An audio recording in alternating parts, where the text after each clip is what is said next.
ನಾನು 40 ವರ್ಷದಿಂದ ತಗೊಂಡಂತ ಇಲ್ಲ ಇಲ್ಲ ದಮ್ ಕೊಡ್ತೀನಿ ನೋಡಿ ನಿಮಗೆ ಗೊತ್ತಿದ್ಯಾ ಇವತ್ತು ನಡೀತಾ ಇರ್ತಕ್ಕಂಥ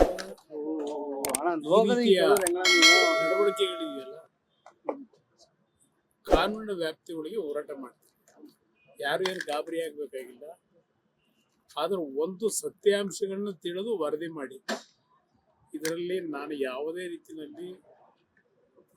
ರೀತಿಯ ಅಕ್ರಮಗಳಿಗೆ ಎಡೆ ಮಾಡಿಕೊಟ್ಟಿಲ್ಲ. ನನ್ನ ಜೀವನದಲ್ಲಿ ಅದು ಮಾಡದೇ ಇರತಕ್ಕಂಥವ್ನು ನಾನು ಈ ರಾಜ್ಯದಲ್ಲಿ 2 ಬಾರಿ ಮುಖ್ಯಮಂತ್ರಿಯಾಗಿ ಇವತ್ತು ಈ ರೀತಿಯ ಈ ಸರ್ಕಾರದ ದಬ್ಬಾಳಿಕೆಗಳನ್ನ ಏನ್ ನಡೀತಾ ಇದೆಯಲ್ಲ, ಬೆಂಗಳೂರು ನಗರದಲ್ಲಿ ಯಾವ್ಯಾವ ರೀತಿ ಲೂಟಿ ಮಾಡಿದ್ದಾರೆ.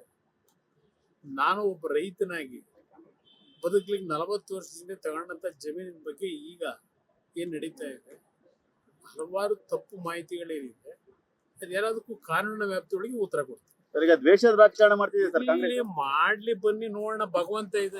ನೋಟಿಸ್ ಏನಾರು ಕೊಟ್ಟಿದ್ರೆ ಸರ್ ನಿಮ್ಮ ಜಮೀನಿಗೆ ಬರ್ತೀವಿ ಅಂತ ಹೇಳಿ? ನೋಟಿಸ್ ಏನಾರು ಕೊಟ್ಟಿದ್ರೆ ನಿಮ್ಮ ಜಮೀನ್ ಹತ್ರ ಬರ್ತೀವಿ ಅಂತ ಹೇಳಿ? ಇಲ್ಲಿಯವರೆಗೆ ಯಾರು ನೋಟಿಸ್ ಕೊಡದೆ ಅಟ್ಲೀಸ್ಟ್ 1 ನಿಮಿಷ ಇರಪ್ಪ, 1 ಮಿನಿಟ್. ಒಬ್ಬ ಸಾಮಾನ್ಯ ಪ್ರಜೆಗೆ ಏನಾದ್ರು ಎವಿಕ್ಷನ್ ಮಾಡೋದ ಅಟ್ಲೀಸ್ಟ್ 1 ವಾರ 15 ದಿವಸ ಆಗ್ತೇ ಇದೆ, ನೋಟಿಸ್ ಕೊಡಬೇಕು ಅಂತ ಹೇಳಿ. ನನಗೆ ಇಲ್ಲಿವರೆಗೆ ಯಾವುದೇ ಕಮ್ಯುನಿಕೇಶನ್ ಇಲ್ಲ, ನೋಟಿಸ್ ಇಲ್ಲ. SIT ಅಂತಕ್ಕಂಥದ್ದನ್ನೇನೋ ಮಾಡ್ಕೊಂಡ್ರಲ್ಲ, ದೇಶದ ಇತಿಹಾಸದಲ್ಲಿ ಮೊದಲನೇ ಬಾರಿ ರಾಜ್ಯ ಸರ್ಕಾರ SIT ಮಾಡಿ SIT ಮುಖಾಂತರ ಇವತ್ತು ಈ ತರ ಏನೇನು ಮಾಡ್ಕೊಂಡು ಹೊರಟಿದ್ದಾರೆ.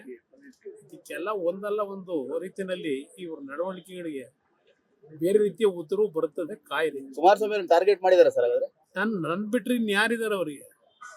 ಇವತ್ತು ಈ ರಾಜ್ಯದಲ್ಲಿ ಅವರಿಗೆ ನಾನೇ ಟಾರ್ಗೆಟ್. ನಾನು ಇಲ್ಲ ಅಂತಂದ್ರೆ ಅವರು ಆರಾಮಾಗಿ ಇರ್ತಕ್ಕಂಥದ್ದಲ್ವಾ. ಅದರಿಂದ ಇವತ್ತು ಅವ್ರಿಗೆ ಇರ್ತಕ್ಕಂಥದ್ದೇ ನನ್ನ ಮೇಲೆ. ಇವತ್ತು ಹಲವಾರು ರೀತಿಯಲ್ಲಿ ಯಾವ್ಯಾವ ರೀತಿಯಲ್ಲಿ ಇದು ನಡೀತಾ ಇದೆ ಅದನ್ನೆಲ್ಲ ಸೂಕ್ಷ್ಮ ಗಮನಿಸಿದ್ದೇನೆ.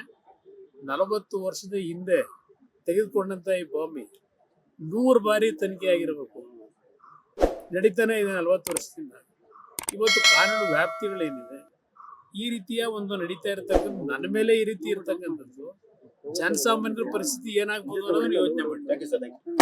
ಲೇಟೆಸ್ಟ್ ಹಾಗೂ ಇಂಟ್ರೆಸ್ಟಿಂಗ್ ಸುದ್ದಿಗಳಿಗಾಗಿ ಬಾಸ್ ಟಿವಿ ಕನ್ನಡ ಚಾನೆಲ್ನ ಸಬ್ಸ್ಕ್ರೈಬ್ ಮಾಡಿ. ಹಾಗೆಯೇ ಬೆಲ್ ಐಕಾನ್ ಪ್ರೆಸ್ ಮಾಡಿ. ಇದರ ಜೊತೆಗೆ ಫೇಸ್ಬುಕ್, ಇನ್ಸ್ಟಾಗ್ರಾಮ್, ಎಕ್ಸ್ ನಲ್ಲೂ ಮಿಸ್ ಮಾಡದೆ ಫಾಲೋ ಮಾಡಿ.